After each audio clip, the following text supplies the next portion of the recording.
Everyone, good morning, नमस्कार। कैसे हैं? आई होप आप सभी बहुत बढ़िया होंगे। जैसे कि आपने मेरे पिछले वीडियो देखे होंगे, मैंने सीटी के पैटर्न को पूरा बताया हुआ है, सीडीपी के बहुत सारे क्वेश्चन डिस्कस किए हुए हैं। तो आज हम आपके लिए साइंस में कुछ मोस्ट इंपॉर्टेंट क्वेश्चन लेके आए हैं जो प्रीवियस ईयर के हैं। अगर आप उनको देखेंगे तो उनके सारे कॉन्सेप्ट आपको एकदम क्लियर हो जाएंगे, तो आपका बिल्कुल भी टाइम वेस्ट नहीं करेंगे। आइए चलते हैं क्वेश्चंस पे। देखिएगा, तो हमने यहाँ पे क्या किया है, साइंस के कुछ मोस्ट इंपॉर्टेंट क्वेश्चन उठाए हुए हैं सीटेट के। अगर आप सीटेट की प्रिपरेशन कर रहे हैं, अगर आप टीचिंग से किसी टीचिंग में आ रहे हैं या किसी भी बैकग्राउंड से जा रहे हैं, प्राइवेट कॉलेज में जा रहे हैं डेमो देने के लिए या टीचर बनने की सोच रहे हैं, बिल्कुल फ्रेशर है, तो आप हमारे साथ में जुड़ सकते हैं। हम टीचिंग से रिलेटेड जितने भी क्लासेस होती है, जैसे डेमो हो गया, आप इंटरव्यू कैसे देने जाएंगे, तो ये सारी क्लासेस हम अपने चैनल पे बाकायदा बेहतरीन ढंग से डालने की कोशिश कर रहे हैं। तो आई होप अगर आप पहली बार आए हैं तो अगर आपको अच्छा लगे तो प्लीज लाइक से सब्सक्राइब वगैरह कर दीजिएगा। अगर आप पहली बार आए हैं, अगर आपको अच्छा लगता है तो, वरना कहने की तो बात है नहीं। चलिए फिर हम क्वेश्चंस पे चलते हैं। देखिए क्वेश्चन क्या है, चलिएगा पढ़ने की कोशिश करिए और समझने की कोशिश करिए। देखिए पहले क्वेश्चन स्टार्ट करने से पहले मैं आपसे कहना चाहूंगा कि हमारे पास या आपके पास बहुत सारी चीजें लिखी रखी हुई कंटेंट, जब तक आप उन पे एनालाइज नहीं करेंगे, जब तक आप उनको पढ़ेंगे नहीं, समझेंगे नहीं, तब तक चीजें अपने आप याद नहीं हो जाएंगी। ठीक है, तो कॉपी पेन लेके बैठिए सेशन के स्टार्ट होने से पहले और उनको नोट्स बनाइए, क्योंकि हैंड राइटिंग जो अपने हिसाब से नोट्स बनाए जाते हैं तो वो काफी हम उन चीजों को पढ़ पाते हैं और वो हमें समझ में भी आते हैं। ठीक है, ऐसे हम कितने भी वीडियो देख डालेंगे लेकिन कुछ नहीं होने वाला जब तक हम अपने पास से नहीं पढ़ेंगे। आई होप आपको मेरी बातें समझ में आ रही होंगी और इससे पहले जो भी मैंने सेशन दिए हैं वो भी आपने आई होप देखे होंगे। तो चलिए क्वेश्चन पे देखते हैं क्या कह रहा है क्वेश्चन। पढ़िएगा और समझने की कोशिश कीजिए और आंसर देने की आई होप आप कोशिश करेंगे। चलिएगा, देखिए क्वेश्चन में क्या इन्होंने बोला है। ये कह रहे हैं कि निम्नलिखित में से कौन सा युग्म गलत सुमेलित है, यानी इसमें से कौन सा ऐसा कॉन्सेप्ट जो दिया हुआ है उसमें से कौन सा गलत सुमेलित है, यानी मैच कौन सा सही नहीं है, मतलब गलत कौन सा है। इन्होंने इंग्लिश में लिखा है कि which of the following pair is wrongly matched, यानी कौन सा जो है वो गलत है, आपको बताना है। चलिएगा डिस्कस करते हैं, देखते हैं कौन सा गलत है। सबसे पहले उन्होंने दिया है कि विटामिन सी, यानी विटामिन सी की बात करी जाए तो विटामिन सी का जो केमिकल नेम होता है वो एस्कॉर्बिक एसिड होता है। क्या होता है? Ascorbic acid. और ये विटामिन सी जो है वो खट्टी चीजों में यानी संतरे वगैरह, नींबू वगैरह में पाया जाता है। तो ये बात तो एकदम करेक्ट है। चलिए ये तो बिल्कुल सही लिखी हुई है। अब नीचे इन्होंने दिया हुआ है कि विटामिन डी। अब विटामिन डी की बात करी जाए तो विटामिन डी का जो केमिकल नेम होता है वो होता है कैल्सीफेरॉल। क्या होता है? कैल्सीफेरॉल। अब इन्होंने दिया है कि विटामिन डी क्या मछलियों में पाया जाता है? बिल्कुल सही बात है कि ये मछलियों में पाया जाता है, तो ये भी एकदम करेक्ट बात लिखी गई है। नेक्स्ट इन्होंने दिया हुआ है विटामिन ए। अब विटामिन ए का जो रासायनिक नाम होता है वो होता है रेटिनॉल।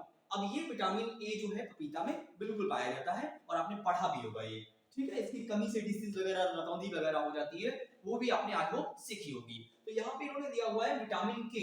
अब ये मुझे बताइए कि विटामिन के जो होता है क्या वो सूर्य के प्रकाश में पाया जाता है? सनलाइट, सनलाइट में तो विटामिन डी पाया जाता है, के तो नहीं। तो ये हमारा जो है रॉन्ग है, इसलिए और गलत ही पूछा गया था, जो कि विटामिन के सूर्य के प्रकाश में दिया गया है। तो ये आंसर जो है हमारा सही है, क्योंकि पहले से गलत पूछा गया था तो गलत वाला ही सही है। आई होप आपको ये क्वेश्चन समझ में आया होगा। चलिए अभी नेक्स्ट क्वेश्चन पे चलते हैं। आई होप आपको ये समझ में आया होगा। आप क्वेश्चंस को नोट करते रहिए या फिर इनका जो है स्क्रीनशॉट मारते रहिए, तो आपको ज्यादा समझ में आएगा। चलिएगा यहाँ पे पढ़ने की कोशिश कीजिए कि यहाँ पे इन्होंने क्या पूछा है। देखिए इन्होंने क्या लिखा है, क्वेश्चन में कह रहे हैं कि जो है परमाणु नाभिक के अवयव कौन कौन से होते हैं, यानी परमाणु नाभिक के जो है वो अवयव कौन कौन से होते हैं, इनको हम समझने की कोशिश करेंगे। चलिएगा, अब इन्होंने थोड़ा सा नाभिक के बारे में या तो फिर हम समझ लेते हैं। यहाँ पे देखिए, जैसे मान लीजिए हमें मालूम है कि एक एटम होता है, इसके अंदर एनर्जी सेल्स, एनर्जी लेवल्स होते हैं जिनको हम ऑर्बिट्स बोलते हैं। आई होप आपने ये पढ़ा होगा, क्लास 9 से स्टार्टिंग हो जाती है इस चैप्टर की स्ट्रक्चर ऑफ द एटम में। ठीक है, तो वहां पे पूरा सिखाया जाता है। तो हमको पता है कि ये के सेल है, एल है, एम है और एन सेल है। थोड़ा सा इसको हम समझाने की आपको कोशिश करते हैं, पहले बाद में इसको बताएंगे, पहले इसको समझाते हैं क्वेश्चन को कि ये कहना क्या चाह रहे हैं। एक्चुअली में देखो कॉन्सेप्ट समझोगे तभी हमें चीजें समझ में आएंगी। अब हम यहाँ पे थोड़ा सा इसको सीख लेते हैं कि हमारा एटम जो होता है क्या होता है, उसके अंदर क्या क्या डिफाइन किया जाता है। चलिए इसको सीखते हैं। देखिए थोड़ा सा चलिएगा, देखो अब हमने क्या किया, यहाँ पे आपके सामने एक एटम बनाया मान लीजिएगा, और मैं कह रहा हूँ कि इसके अंदर जो होते हैं वो एनर्जी सेल्स यानी ऑर्बिट्स होते हैं, ऑर्बिट्स। ठीक है, अगर आप पढ़ रहे हैं तो समझ के पढ़िएगा। ठीक है, वैसे हम सब कुछ पढ़ाते हैं लेकिन जब तक आप समझोगे नहीं, कॉन्सेप्ट को समझोगे तो सारे क्वेश्चन एक बार में ही क्लियर हो जाएंगे। देखो तो पहली सेल जो होती है वो के होती है, फिर एन होती है, फिर एम होती है, फिर एन होती है। ये सेल्स होती हैं। क्या होती है? सेल्स, यानी इनको हम ऑर्बिट्स बोलते हैं। क्या होते हैं? ऑर्बिट्स। इनके नंबर भी होते हैं, जैसे के सेल होता है इसका 1 नंबर होता है, एल होता है उसका 2, एम होता है उसका 3 और एन होता है उसका 4। ये नंबर्स होते हैं। अब हमको पता होना चाहिए कि जो इनके नंबर है K है, L है, M है और N है। और आपको दिख रहा होगा कि जो यहाँ पे N सेल दी गई है ये आउटर मोस्ट सेल है, ये वाली, इसको बोलते हैं आउटर मोस्ट सेल बोलते हैं, मतलब बाहरी कक्षा बोलते हैं। क्या बोलते हैं? बाहरी कक्षा बोलते हैं इसको। क्या बोलते हैं? बाहरी कक्षा। अब हमारी बात समझने की थोड़ा सा कोशिश करिएगा। ये बाहरी कक्षा तो है यहाँ पे। अब जो आपने एक नाम सुना होगा केमिस्ट्री में, केमिकल रिएक्शंस, क्या पढ़ा होगा आपने? Chemical reactions. जो केमिकल रिएक्शंस होती हैं उनमें कौन कौन से जो इलेक्ट्रॉन्स होते हैं या पार्टिकल्स होते हैं वो पार्टिसिपेट करते हैं। तो हमेशा याद रखना कि जो एन सेल यानी आउटर मोस्ट सेल में जो इलेक्ट्रॉन होते हैं वही हमारे केमिकल रिएक्शंस में पार्टिसिपेट करते हैं। आई होप आपको ये बात समझ में आ रही होगी। चलो इतना तो ये बात हो गई। देन उसके बाद में हमको ये भी पता होना चाहिए कि इनमें जो होता है K cell, L cell, M cell और एन सेल होती है। तो ये इलेक्ट्रॉन जो होते हैं यहाँ पे आपको पता है कि ये सेल्स में ऑर्बिट्स में चक्कर लगाते हैं। क्या करते हैं? ऑर्बिट्स में चक्कर लगाते रहते हैं, मतलब यहाँ इलेक्ट्रॉन जो होते हैं इन ऑर्बिटल्स में चक्कर लगाया करते हैं ऐसे करके। तभी कहते हैं कि जो इलेक्ट्रॉन होते हैं वो कक्षाओं में घूमते रहते हैं। लेकिन जो हमारा प्रोटॉन होता है और जो न्यूट्रॉन होता है, यानी प्रोटॉन और न्यूट्रॉन जो होता है वो सेंटर में होता है। क्या होता है? सेंटर में, यानी नाभिक में अंदर होता है, केंद्र में होता है प्रोटॉन और न्यूट्रॉन। अब आपको एक बात और पता हो गई है यहाँ पे कि जो हमारा प्रोटॉन होता है, क्या प्रोटॉन की बात करी जाए तो ये पॉजिटिव होता है। और हमने कहा कि इसके अंदर जो होता है वो न्यूट्रॉन भी होता है, जो कि हमारा कैसा होता है? उदासीन होता है। क्या होता है? उदासीन होता है, जो हमारा उदासीन होता है। अब ये बात तो आपको समझ में आ गई। तो हमारा प्रोटॉन जो उसके केंद्रक में पाया जाता है, हमारा प्रोटॉन नाभिक के केंद्रक में पाया जाता है, ये पॉजिटिव होता है। तो इस वजह से हमारा जो केंद्र, जो हमारा एटम है वो भी पॉजिटिव हो जाता है। अब हम क्वेश्चन पे चलते, देखते हैं इन्होंने क्या इन्होंने बोला है क्वेश्चन में, हमसे देखते हैं, उसको समझते हैं थोड़ा सा कि क्वेश्चन में क्या ये कह रहे थे। अब देखिए यहाँ पे, अब आपने पढ़ लिया, देखो अब आप आंसर आप ही देंगे। अब देखिएगा इन्होंने लिखा हुआ है कि परमाणु के नाभिक के अवयव हैं। मैंने बताया कि नाभिक में क्या क्या पाया जाता है, मैंने अभी जस्ट आपको बताया कि परमाणु के नाभिक में क्या क्या पाया जाता है। तो अभी आपको उसके समझ में भी आ गया होगा। तो आप बताइए ऑप्शन में से कौन सा करेक्ट होगा हमारा, बताइएगा हमारा ऑप्शन कौन सा करेक्ट होगा। चलिएगा देखते हैं। देखो क्या बताइए, क्या नाभिक में इलेक्ट्रॉन होता है? नहीं। इलेक्ट्रॉन तो आपको मैंने अभी बताया कि इलेक्ट्रॉन ऑर्बिटल्स में चक्कर लगाता रहता है इनमें, तो ये तो नहीं होगा। अब यहाँ पे बोला है कि इलेक्ट्रॉन एंड न्यूट्रॉन, बिल्कुल नहीं। जहाँ पे इलेक्ट्रॉन है बिल्कुल गलत है, वो तो ऑर्बिटल्स में चक्कर लगाता है। अब यहाँ पे इन्होंने दिया हुआ है कि प्रोटॉन, न्यूट्रॉन और इलेक्ट्रॉन, क्या सब कुछ नाभिक के अंदर ही मिल जाएगा आपको? नहीं ना। तो जो नाभिक होता है उसके अंदर हमको प्रोटॉन और न्यूट्रॉन मिलते हैं। तो सी इज द करेक्ट ऑप्शन।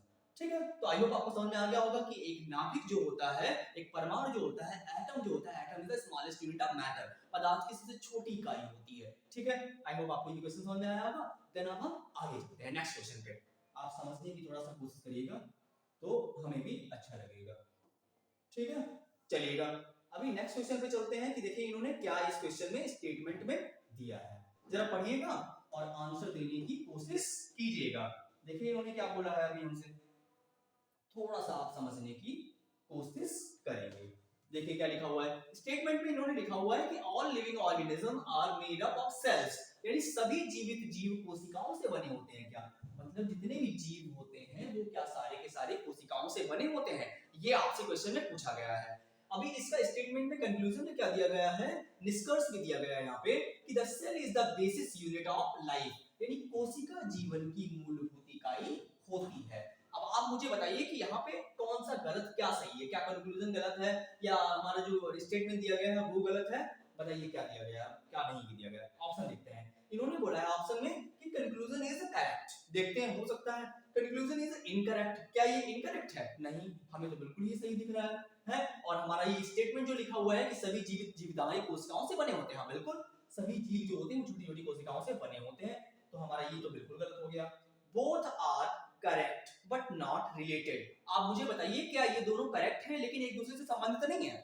आपको सिंपल दिख रहा है कि ये भी ऑर्गेनिज्म से, यानी सभी जीवित जीव कोशिकाओं से बने होते हैं और ये भी कोशिका की बात कर रहा है, तो दोनों आपस में इंटर रिलेटेड है, अंतर संबंधित है। तो ये ऑप्शन तो बिल्कुल गलत हो गया कि both are correct but not related. भाई नहीं, संबंधित है दोनों आपस में।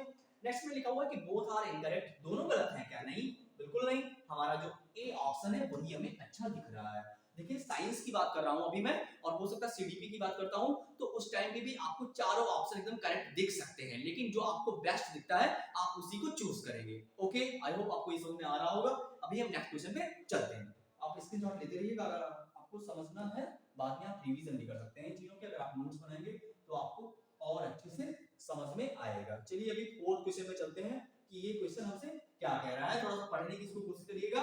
आई होप आपको सारा समझ में आ रहा होगा, और आप पहली बार आए हैं तो प्लीज सब्सक्राइब कर दीजिएगा, ताकि जब भी मैं ऐसा कोई वीडियो बनाऊं तो आपके पास नोटिफिकेशन पहुंच जाए। चलिएगा देखते हैं इसमें क्या दिया गया है। यहाँ पे बोला गया है एक बढ़िया सा क्वेश्चन दिया है बायोमोलिक्यूल से, कहने की सिचुएशन दी गई है a plants leaves are turning yellow, what could be the reason. यानी a plant leaves are turning yellow, what could be the reason. इन पत्तियों का रंग जो होता है वो पीला पड़ जाता है, क्यों, रीजन बताइए आप मुझे। देखो यहाँ पे तो कई सारे रीजन है, अलग अलग डिफरेंट टाइप से लोग बताते हैं, तो यहाँ इनके अकॉर्डिंग देख लेते हैं क्या बोल रहे हैं ये।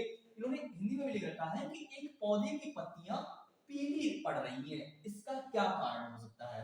देखिए पहली बात तो ये है कि हमें ये पता होना चाहिए जो पत्तियों में क्लोरोफिल होता है, जिनके कारण पत्तियां हरी होती हैं, जो ये क्लोरोफिल नामक वर्डक उड़ जाता है तो इनमें पिगमेंट की कमी हो जाती है, जिसकी वजह से कुछ लोग बोलते हैं कि पत्तियां पीली पड़ जाती हैं। अब यहाँ पे इन्होंने ऑप्शंस में क्या दिया है उस अकॉर्डिंग हम चलते हैं। देखिएगा इन्होंने बोला है कि लैक ऑफ वाटर, पानी की कमी हो जाती है क्या, lack of sunlight, lack of sunlight यानी धूप की कमी हो जाती है क्या, नाइट्रोजन डिफिशिएंसी, नाइट्रोजन की कमी हो जाती है क्या, बोथ ए एंड सी। अब आपको सिंपल पता होना चाहिए कि लैक ऑफ वाटर और नाइट्रोजन डिफिशिएंसी ये बिल्कुल सही दिया हुआ है, ए एंड सी। हमारा ए भी बिल्कुल सही है और सी भी बिल्कुल सही है। लैक ऑफ सनलाइट नहीं, सूर्य की वजह से नहीं होता, यहाँ पे सनलाइट की वजह से, तो हमारा ए एंड सी जो है वो करेक्ट ऑप्शन है। आई होप आपको ये समझ में आ रहा होगा, ठीक है।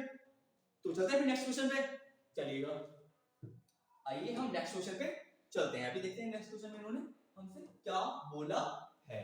देखिएगा यहाँ पे इन्होंने क्या दिया गया है। देखो हम थोड़ा सा अभी आपको एक बात बताने की कोशिश करेंगे, जो पहले के सीटेड हुआ करते थे उनमें क्या था कि जो है मतलब कि ये जो क्वेश्चंस, देखो आपको पता है कि सीटेड का सिलेबस जो है वो काफी दिनों से चेंज नहीं हुआ है, ठीक है। तो इसीलिए इन्होंने क्या किया, जो पहले के सीटेड हुआ करते थे उनसे क्वेश्चन थोड़ा सा कॉम्प्लेक्स कर दिए हैं, पूछने का स्टाइल थोड़ा सा चेंज कर दिया गया है। पहले अजर्सन और रीजनिंग के क्वेश्चन नहीं आया करते थे, लेकिन अब क्या है, अब अजर्सन और रीजनिंग के क्वेश्चन भी आने लगे हैं, तो आपको इनको पढ़ना बहुत ही जरूरी है, क्योंकि ये 8-10 क्वेश्चन पूरे पेपर में आपको मिलेंगे, ठीक है। अगर आपको सीटेट से सारी जानकारी लेनी, सीटेट क्या होता है, कितने मार्क्स का होता है, कौन कौन से सब्जेक्ट होते हैं, अगर आप टीचिंग से जुड़ना चाहते हैं तो आप हमारे साथ में जुड़ सकते हैं। देखिएगा इन्होंने क्या लिखा हुआ है यहाँ पे, अभिकथन में दिया हुआ है कि हमारा मानव हृदय में 4 कक्ष होते हैं। The human heart has 4 chambers।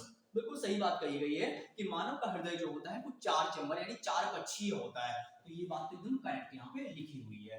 आगे इन्होंने दिया हुआ है निष्कर्ष में भी इन्होंने क्या लिखा हुआ है, देखते हैं कि हृदय ऑक्सीजन युक्त रक्त को बाएं नीले के माध्यम से शरीर में पंप करता है, यानी the heart pumps oxygenated blood into the body through the left ventricle. अब आपको सिंपल ये समझ में आ रहा होगा, ये करेक्ट भी, ये भी बात बिल्कुल करेक्ट लिखी हुई है। तो आपको सिंपल समझ जाना चाहिए कि क्या लिखा हुआ है कि conclusion is correct, conclusion is incorrect, both are correct but not related, नहीं दोनों आपस में रिलेटेड है, बोथ आर इनकरेक्ट, नहीं बोथ आर इनकरेक्ट तो है नहीं बिल्कुल, दोनों आपस में संबंधित भी हैं तो ये भी गलत हो गया। कंक्लूजन इज इनकरेक्ट नहीं, बिल्कुल सिंपल लिखा, सही लिखा हुआ है, तो कंक्लूजन इज करेक्ट, यानी दोनों सही लिखे हुए हैं हमारे, कहीं पे आपको कुछ सोचना ही नहीं है, दोनों आपस में इंटररिलेटेड भी है, एक दूसरे से भी एक दूसरे के लिए भी सही है और अलग अलग भी आपस में सही है। चलिएगा आई होप आपको ये क्वेश्चन समझ में आ रहा होगा। तो अभी हम चलेंगे नेक्स्ट क्वेश्चन पे, देखते हैं कि नेक्स्ट क्वेश्चन पे क्या बोला गया है। देखिए 6 क्वेश्चन में क्या लिखा गया है, ये भी बहुत ही सिंपल क्वेश्चन दिया गया है। कह रहे हैं कि सिचुएशन दी गई है आपको कि अ पर्सन इज फीलिंग, थोड़ा सा पढ़ने की कोशिश करिए, क्वेश्चन को हम समझाने की आपको पूरी तरीके से कोशिश करेंगे। देखिएगा क्या लिखा हुआ है इन्होंने, कह रहे हैं कि a person is feeling thirsty after doing physical activities, what is the cause of this thirst. यानी एक व्यक्ति जो है वो शारीरिक गतिविधियों के बाद प्यासा महसूस कर रहा है, यानी एक व्यक्ति है जिसने बहुत सारा काम किया है जिसके बाद में उसे प्यास लग रही है या वो प्यास की अनुभूति कर रहा है, पानी पीना चाह रहा है, तो इसका क्या कारण हो सकता है, कह रहे हैं कि इस प्यास का क्या कारण हो सकता है। चला आप बताइएगा, ऑप्शन में आपको दिए हुए हैं, बताइए क्या इसका कारण डिहाइड्रेशन हो सकता है, निर्जलीकरण, हाँ मे भी हो सकता है, बिल्कुल शरीर का तापमान बढ़ गया हो, काम करेगा तो तापमान बढ़ रहा होगा, ये भी हो सकता है ऑप्शन। आ और बा दोनों हो सकते हैं। क्या रक्तचाप कम हो गया है उसका? अब मुझे बताइए कौन सा ऑप्शन इसमें बिल्कुल करेक्ट है। तो सिंपल है, यहाँ पे आ और बा, रक्तचाप कम कम क्यों होगा? जब काम करेगा बहुत सारा प्रेशर में होगा और काम करके आया होगा तो रक्तचाप बढ़ेगा ना, ब्लड प्रेशर बढ़ेगा उसका। तो यहाँ पे क्या है, डिहाइड्रेशन भी हो सकता है और शरीर का तापमान भी बढ़ेगा। तो हमारा जो करेक्ट ऑप्शन है वो है बोथ आर, मतलब ए एंड बी जो है करेक्ट है। आई होप आपको ये समझ में आ रहा होगा। तो सिंपल क्वेश्चन है, आप कॉन्सेप्ट को समझने की कोशिश करिए कि ये कहना क्या चाह रहे हैं आपसे। ठीक है, चलिए अभी हम नेक्स्ट क्वेश्चन पे चलते हैं। देखिएगा अभी क्या दिया गया है नेक्स्ट क्वेश्चन में। अब हम चलते हैं 7वें क्वेश्चन पे। 7वां क्वेश्चन हमसे क्या कह रहा है उसको भी हम थोड़ा सा पढ़ने की कोशिश करेंगे। देखिएगा यहाँ पे क्या लिखा, ये तो सेम वही क्वेश्चन आ गया है, पानी की कमी में वही वाला जो हमने पढ़ी अभी डिस्कस किया था, पत्तियां पीली क्यों पड़ रही हैं। तो थोड़ा सा ये मिसप्रिंट हो गया है, अब हम आगे चलते हैं। इस पे देखिए, ये वाला क्वेश्चन देखिएगा, लिखा हुआ है कि मानव शरीर में कौन सा अंग रक्त से अपशिष्ट उत्पादों को छानने के लिए जिम्मेदार है। अब बताइएगा, पढ़िए और ऑप्शन बताइएगा कौन सा करेक्ट इसमें से होगा कि जो है कौन सा हमारा करेक्ट है। मानव शरीर में कौन सा अंग रक्त से अपशिष्ट उत्पादों को छानने के लिए जिम्मेदार है? बताइए, हृदय है क्या, यकृत है, किडनी है, फेफड़े है? तो हृदय क्या करेगा, हृदय थोड़ी ना करेगा, यहाँ पे यकृत करेगा, नहीं किडनी करता है रक्त को छानने का काम। कह रहे कि रक्त से अपशिष्ट पदार्थ को छानने का काम क्या करता है, किडनी करती है। तो ये तो आपको पहले से ही पता होगा, आपने साइंस में पढ़ रखा होगा, क्लास 6, 7, 8 में बात आ जाती है वाली। तो आई होप आपको ये समझ में आ रहा होगा। ठीक है, अगर आपको किसी भी क्वेश्चन में डाउट हो रहा है तो आप कमेंट बॉक्स में बता दीजिएगा, और अगर आपको 12th का या 10th का कोई टॉपिक समझ में नहीं आ रहा है तो वो भी आप कमेंट बॉक्स में बता दीजिएगा। मैं आई होप उस पर वीडियो बनाने की कोशिश करूंगा पूरी। ठीक है, तो आपको जो समझ में नहीं आ रहा हो आप उसको कमेंट बॉक्स में बता सकते हैं, मैं उस पर कोशिश करूंगा कि वीडियो बनाने की। जो टॉपिक समझ में नहीं आ रहा वो भी बता सकते हैं। अगर आपको इनमें कोई डाउट लग रहा है, फिलहाल के लिए तो ये ऑफिशियल आंसर की है, अगर आपको फिर भी डाउट लग रहा है तो आप बता सकते हैं क्वेश्चंस को। ठीक है, अभी हम चलते हैं नेक्स्ट क्वेश्चन पे, देखते हैं नेक्स्ट क्वेश्चन में इन्होंने हमसे क्या बोला है, देखते हैं। ये एक क्वेश्चन है, जरा देखते हैं इसमें क्या लिखा गया है। इन्होंने कह रहे पौधों में स्टोमेटा का कार्य क्या होता है। अब जरा इसको बताइए कि पौधों में स्टोमेटा का कार्य क्या होता है। देखिएगा, पौधों में स्टोमेटा का कार्य क्या है, कह रहे पानी को अवशोषित करना। क्या देखते हैं, मे भी हो सकता है गैसों का आदान प्रदान करना दिया गया है यहाँ पे इन्होंने। अब आगे इन्होंने दिया है पोषक तत्वों का परिवहन करना, आगे इन्होंने दिया है कि भोजन संग्रहित करना। अब आप मुझे बताइए कि इनमें से कौन सा करेक्ट ऑप्शन है, बताइएगा, क्योंकि आप भी पढ़ रहे हैं और देखिए मार्च में आई होप सीटेट का जो है नोटिफिकेशन आ ही जाएगा लास्ट तक। तो आप अभी से तैयारी करना शुरू कीजिए ताकि आपकी जो तैयारी है वो बेहतर ढंग से हो जाए और आप अच्छा खासा स्कोर कर सकें। इसलिए आप अभी से मेरे साथ में जुड़ने की कोशिश कीजिएगा। ठीक है, तो हमें पता है कि पौधों में जो स्टोमेटा होता है वो गैसों का आदान प्रदान करता है, इसीलिए ये हमारा करेक्ट ऑप्शन है। आई होप आपको ये भी समझ में आ रहा होगा। ठीक है, अभी हम चलते हैं नेक्स्ट क्वेश्चन पे, देखते हैं कि नेक्स्ट क्वेश्चन में इन्होंने हमसे क्या बोला है। चलिएगा देखते हैं यहाँ पे इन्होंने क्या लिखा है। यहाँ पे इन्होंने बोला है कि रासायनिक पदार्थ जो जल में घुलकर हाइड्रोक्सिल आयन मुक्त करते हैं क्या कहलाते हैं। जरा बताइएगा कि हमारा जो हाइड्रोक्सिल आयन है वो, देखो अब यहाँ पे क्या करें, देखो हाइड्रोक्सिल आयन की बात करें तो ये OH की बात कर रहे हैं। ठीक है, जिसको आप नॉर्मली अल्कोहल भी बोलते हैं। ठीक है, तो ये OH जो होता है किन में पाया जाता है, उन्हें हम क्या कहते हैं। तो अभी हम थोड़ा सा इसको समझने की कोशिश करेंगे। देखिएगा, देखो हमें पता है कि जो हमारा एसिड होता है, यानी जो हमारा एसिड होता है वो H+ देने के लिए रेडी रहता है। ठीक है, और जो हमारा बेस होता है, यानी जो हमारा बेस है वो OH देने की कोशिश करता है। OH देने की क्या है, OH देता है बेस। और ये जो परिकल्पना है कि एसिड जो है हमारा, ये हमारा H+ देगा और जो बेस यानी क्षार जो होता है वो OH देता है। ये दोनों परिकल्पनाएं जो दी हैं वो एक साइंटिस्ट हुए हैं जिनका नाम है आर्हेनियस। ठीक है, जिनका नाम है आर्हेनियस, उन्होंने ये बातें बताई हैं। आई होप आपको ये बात समझ में आई होगी। तो यहाँ पे जो है सिंपल वही लिखा गया है कि जो हमारा OH देगा वो क्या कहलाएगा, बताइए। अम्ल जो होता है यानी एसिड जो होता है वो तो H+ देता है, और लवण जो होता है यानी सॉल्ट, अभी हम आपको सॉल्ट के बारे में बताएंगे कि अगर एसिड और बेस मिलते हैं, यानी मैंने मान लीजिए HCl लिया और HCl को रिएक्ट कराया किसी बेस से, मान लीजिए हमने करा दिया यहाँ पे NaOH से, यानी ये एक एसिड है और ये एक बेस है। तो यहाँ से जब कराएंगे तो क्या बनेगा, हमें सिंपल दिख रहा है कि NaCl ये बाहर हो जाएगा, तो हमारा क्या बन जाएगा, Na Cl और ये बचा क्या H2O बाहर निकल जाएगा, क्या निकल जाएगा H2O। तो ये जो NaCl बना हुआ है इसको बोलते हैं हम क्या, NaCl को बोलते हैं हम क्या सॉल्ट बोलते हैं। क्या है ये सॉल्ट है। NaCl को क्या बोलते हैं सॉल्ट यानी नमक। तो वही लवण बोला गया, इसको लवण भी बोलते हैं हिंदी में। अभी ये क्षारक दिया गया है जिसके बारे में हम आपको पहले से ही बता चुके हैं कि क्षारक जो होता है OH होता है। तो करेक्ट ऑप्शन हमारा यही हो जाएगा। उपयुक्त में से कोई नहीं, ऐसा तो हो नहीं सकता, ये भी गलत है ये भी गलत है। आई होप आपको ये बातें समझ में आ गई होंगी। यहाँ पे हम आपको एक रिलेटेड रिएक्शन बता दें, जैसे मैंने जो अभी आपको रिएक्शन बताई है जिसमें मैंने आपको बताया था कि जो है, जिसमें मैंने आपको क्लियरली बता रखा है कि अगर एसिड मिलता है और बेस मिलेगा तो सॉल्ट बनेगा। तो इस रिएक्शन को ही हम न्यूट्रलाइजेशन बोलते हैं, यानी इस रिएक्शन को हम बोलते हैं उदासीनीकरण अभिक्रिया बोलते हैं, उदासीनीकरण अभिक्रिया, जिसमें अम्ल और क्षार मिलते हैं।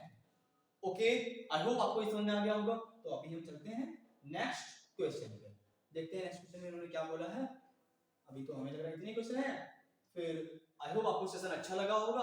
अगर अच्छा लगा हो तो प्लीज लाइक से सब्सक्राइब वगैरह कर दीजिएगा, ताकि जब भी मैं ऐसा एक नया वीडियो बनाऊं तो आपके पास नोटिफिकेशन आ जाए। ठीक है, मिलते हैं एक नई वीडियो में नई आशा और उम्मीद के साथ में। Thank you very much, thank you for coming.